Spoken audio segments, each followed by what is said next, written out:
Well, for a long time, he's been mentioned with the baddest men on the planet. For a long time, though, the title fight eluded him. Not anymore. Here he is, the #1 heavyweight contender, finally making this walk and cracking a smile. He's waited a long time for this.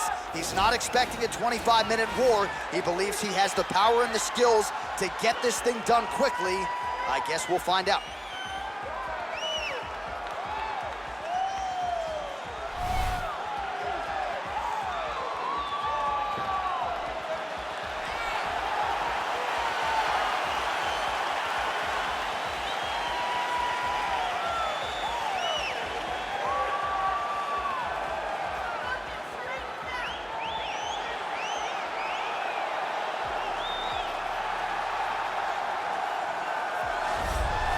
Well, a lot of people think it's the most significant title in combat sports. No argument from me. Baddest man on the planet, UFC heavyweight champion. There he is in the flesh. What an absolute monster. What a title reign it has been. But a serious challenge in front of him here tonight. When this man became the heavyweight champion, a lot of people thought that this challenger was the one who would wrest the belt away. Now the fight is here. We'll see if we get a new champion or if this man continues one of the greatest heavyweight legacies the Octagon has ever seen.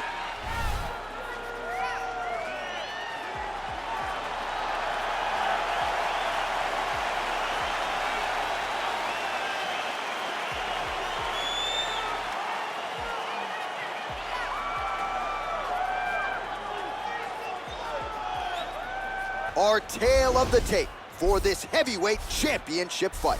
Ngannou is 7 years his senior. He weighed in at 250 pounds even. He will have an 8-inch reach advantage. All right, we send it back inside the Octagon. Here is Bruce Buffer. Ladies and gentlemen, this is the main event of the evening. And when the action begins, our referee in charge of the Octagon, Yves Lavigne.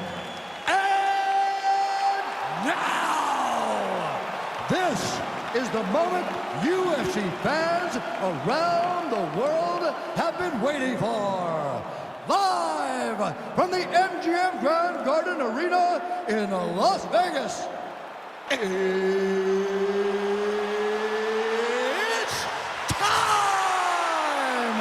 5 rounds for the undisputed UFC Heavyweight Championship of the world. Introducing first, fighting out of the blue corner. This man is a mixed martial artist holding a professional record of 12 wins, no losses. He stands 6 feet 2 inches tall, weighing in at 185 pounds. Fighting out of Stockholm, Sweden, presenting the challenger, Khamzat Chimaev. And now introducing the champion, fighting out of the red corner. This man is a boxer, holding a professional record of 17 wins, 3 losses. He stands 6 feet 4 inches tall, weighing in at 250 pounds. Fighting out of Paris, France, ladies and gentlemen, presenting the reigning, defending, undisputed UFC heavyweight champion of the world, Francis the Predator Ngannou.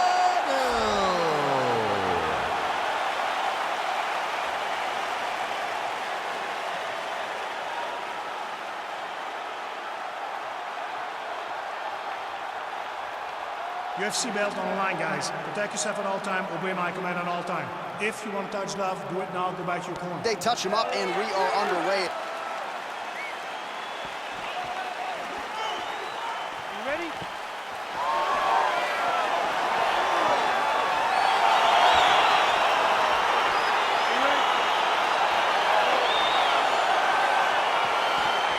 All right, so lofty expectations for this matchup as round 1 gets underway. Seems to be a striking advantage on one side, but on the other, truly a fighter who can do it. And that guy will usually have the advantage on paper. When you're a striker at this guy's level, that will normally balance out whatever advantage the other guy has. I mean, can you imagine having a reach advantage like this? What a luxury. It's a luxury. I've never had one over the course of my entire career. But fighting guys that are taller, you struggle whenever they are very aware of such a massive advantage This guy is going to try and use this tonight. Oh, a little single collar tie there. Oh, and he connects with a punch there, DC. You liked it. Oh, and he hip tosses him to the mat. Now we'll see what he can do from here, DC. Right into side control. He's going to try to control him, then find a submission. Oh! He did a great job of reversing the position, using the opening that his opponent gave him to shut him off and get back up. So he stuffs another takedown there. He talked to us about how hard this training camp was in terms of the defensive wrestling, but he certainly put in the right work. Oh, he's hurt. He's got him hurt here.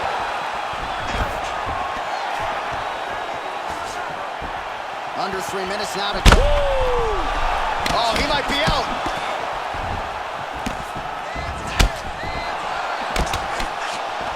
So fighter a little bit stunned, holding the hip toss as he takes him down. Now we'll see what he can do with it. Right into side control.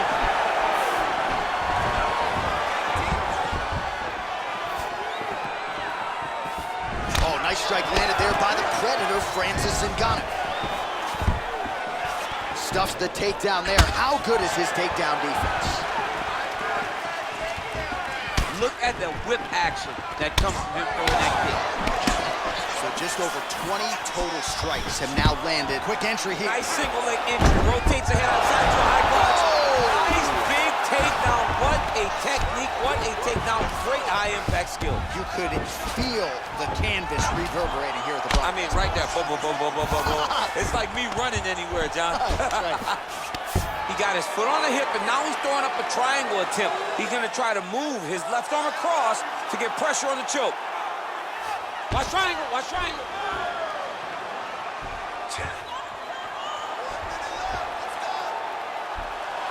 There he is, he's moving to the finishing position. Now watch, he goes parallel right next to his opponent. When it's time to finish, he has to go. Nicely done. All right, he's very comfortable fighting off his back, DC. Now looks like he's trying to hip escape. Yeah, he's trying to hip escape or maybe look for a Kimura here. Bottom fighter trying to control posture, unable to do so. And now he's in a lot of danger. He's got to grab that head or he's going to get blasted. Oh, the ground and pound strikes continue to rain down. The opponent better move out of harm's way or the referee's going to stop us. He better start to move. And when his opponent starts to posture, he needs to put his feet on the hips, push him away to try to escape this very, very dangerous position. All right, a lot of high-level striking action in that last round. Daniel, take us through it, if you will. Tit for tat. Who has the best chin? It seemed as though they were looking for that answer. Both guys took risk. What a fantastic round.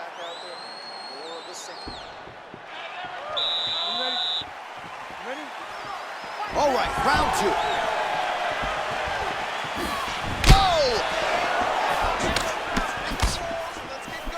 Right hook to the head block. Oh! He's in trouble. He's hurt bad. Trying to stay in this fight. All right, well, he's landed some good shots tonight, but there's no three-piece. Oh, man, look at that. Picture perfect.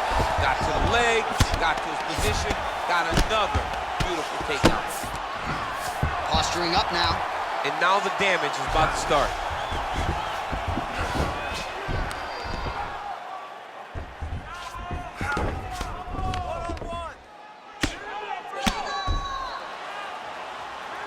Oh, he's got the ground and pound going now.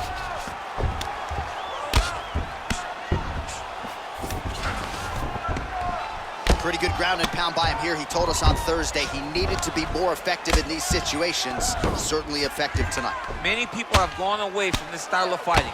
This man has embraced it, and you are seeing why he's one of the best that we've seen do it in a long time.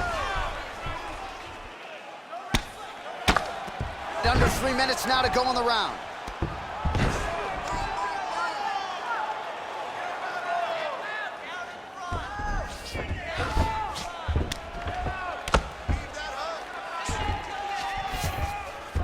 Well, anytime you are in a ground fighting situation with this fighter, you're potentially playing with fire.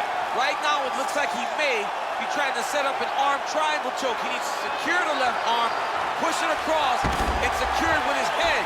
Watch triangle, watch triangle. He needs to push the arm to the side, get his head against the mat. Now watch, as he goes to the finish, watch his chest go to the mat. Oh, he might have got him with a choke.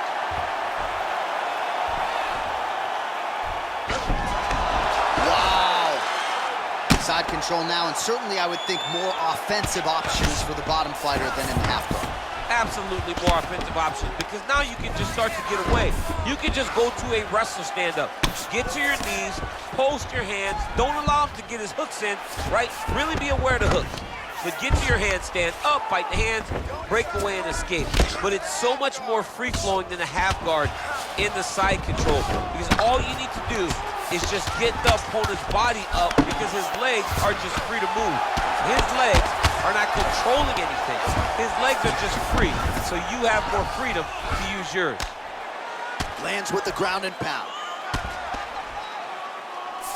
20 seconds to go, round two. Well, there are few things more fun to watch in mixed martial arts than these type of transitions and scrambles on the ground. High-level grappling can really be entertaining. And that's the end of round number two. All right, so let us now check out some of the action in that round, DC. There was a whole lot of it, including a stunner upstairs that nearly closed the show. It was a lot of action. It was back and forth action, but the big moment was that big strike to the head that landed, that put him on wobbly legs, and in survival mode, luckily he made it to the end of that round.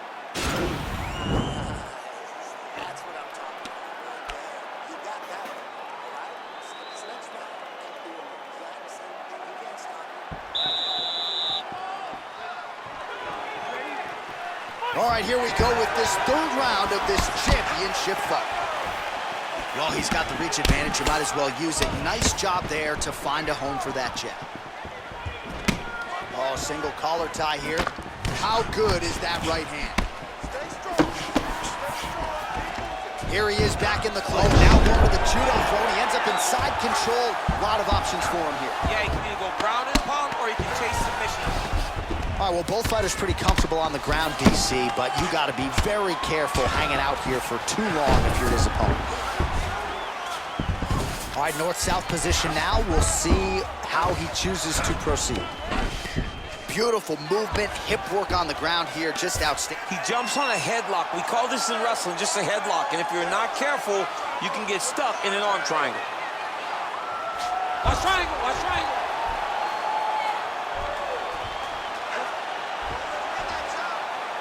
There he is, he's moving to the finisher position. Now watch, he go parallel right next to his opponent when it's time to finish. And this might just be a matter of time. Wow. All right, right into side control here, DC. Biggest difference between half guard and side control? Well, side control to me feels like a little bit less control, because now my legs aren't really doing anything anymore. Now I'm controlling you with my upper body. So I've got to be very, very aware. It's still advantageous. Inside control, you got a ton of options. He goes knees on belly. He's postured up. He's landing big ground and pound. He has to move on the bottom or the fight's gonna get stopped.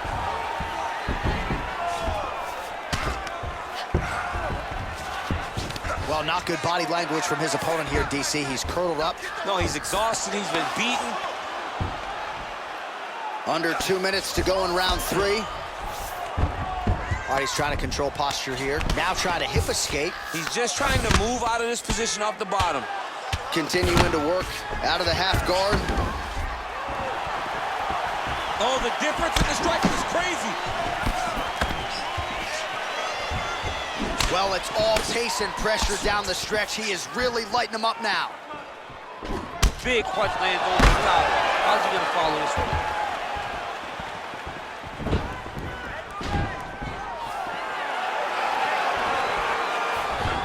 Oh, Fantastic takedown land.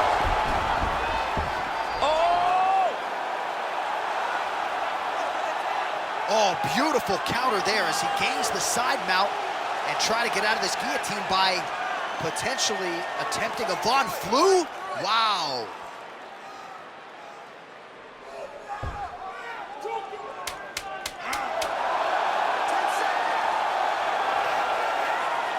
And that will do it. He's done, he's done. What a performance. Yeah, you've got to admire the focus and the commitment to getting the finish. You could tell he was in hot pursuit of that submission much earlier in the round, but he didn't want to rush it, so he sets it up beautifully, lets it materialize almost organically, and ultimately gets the desired result. All right, so a wild round and a wild sequence there on the ground, DC. Talk us through the highlight. He's such a phenomenal grappler. I don't understand how people don't know that this guy wants to submit you. He is the best grappler, best submission specialist we've seen in a long time.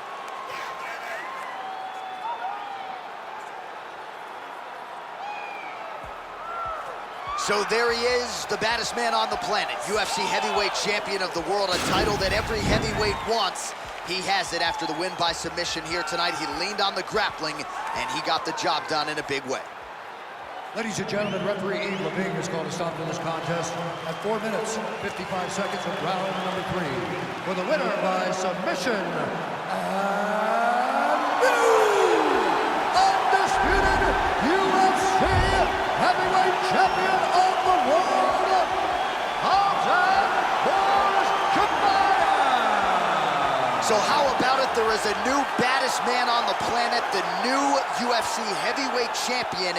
And he didn't just come in here and win on points here tonight. He submitted the defending, reigning UFC heavyweight champion, takes the belt into his corner, and this is just an amazing moment for fighter and coach and team. The celebration is on for the new UFC heavyweight champion of the world.